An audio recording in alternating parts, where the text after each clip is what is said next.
I was reading, who was that? I can't remember who I was. It was an old guy, years back. I don't even think he's alive now.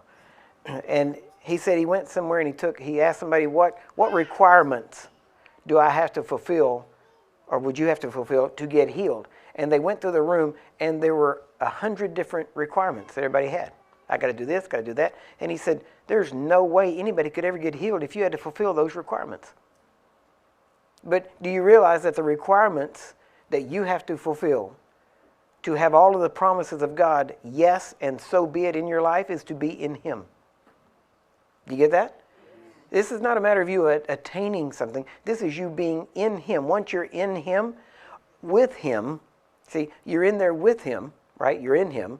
And in Him, everything in Him is yes, and so be it. It's not even a question of whether it's God's will. A promise of God is God's will. He can't promise something that's not His will. And He's made this promise. Now, how do you get the promise? You get in Him. Because in Him, now you're in a state where all of His promises are yes, and so be it. It's not even a question of, I'm going to pray and see if God answers. No, if you're in Him and you have a promise of God, it's answered.